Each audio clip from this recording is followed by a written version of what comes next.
A big hitter to start the drive has him up near midfield here for 1st and 10. Burrow looking to pass. They'll set up the screen here to mix it.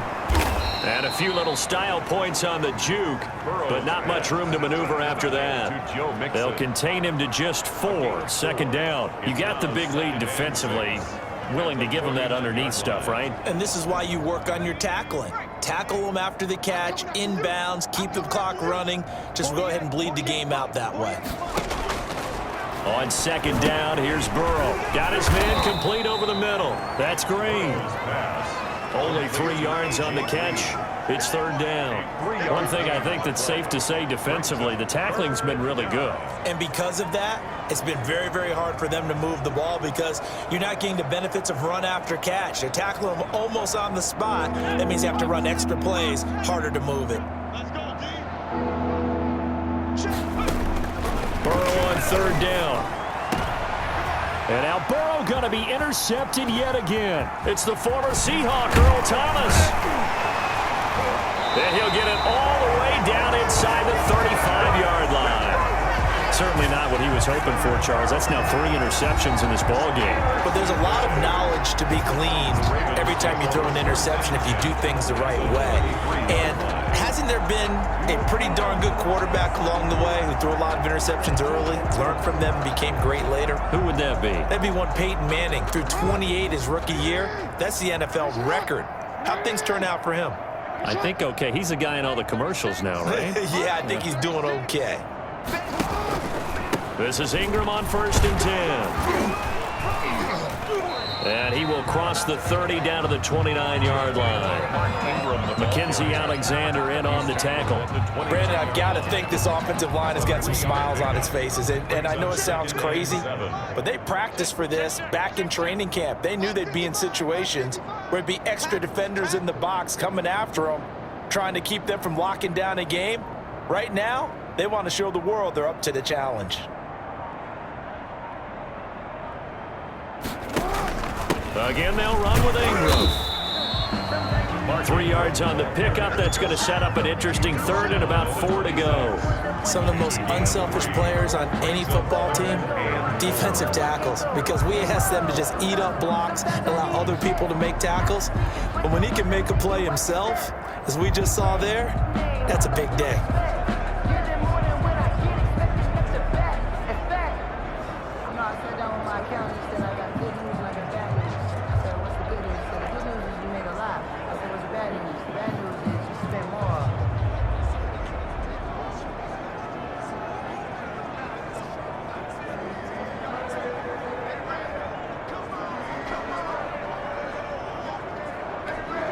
The Ravens on 3rd down. They're at 50%, 4 for 8. This is 3rd and 4.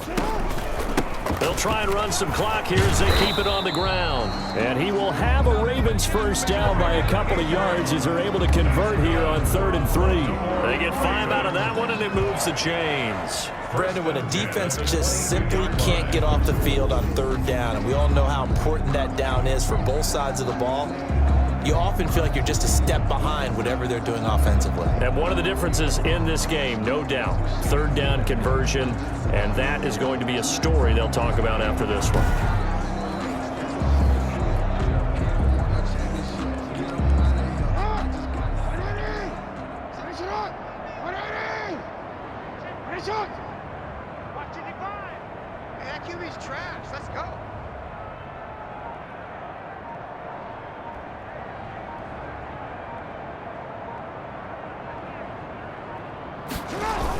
On 1st down, Ingram. And down inside the 15, shy of the 10. They picked up 5 yards last time. Now they double it and get 10 here. And you know he wants to make the most of every carry because he competes with his quarterback, Lamar Jackson, 4 carries and yardage. But Mark Ingram, over 1,000 yards last season. And then the Ravens went out and drafted J.K. Dobbins out of Ohio State in the 2nd round.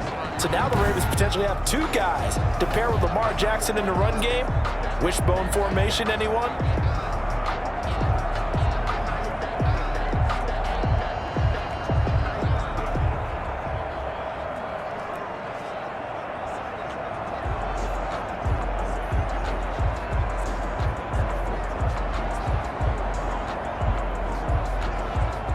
Now a 1st and 10 at the 11. Now Ingram, he's been busy today. And they are going to score again. Yet another touchdown as they just add to their totals. And for them, this train, it just keeps rolling, doesn't it? Well on their way to yet another victory. Yeah, it's almost a runaway, isn't it? And you just wonder how anyone can stop this. They got full momentum going, full confidence going. But it's not just their own confidence that's leading them. It's the lack of confidence against their opponents now because they see them coming and think,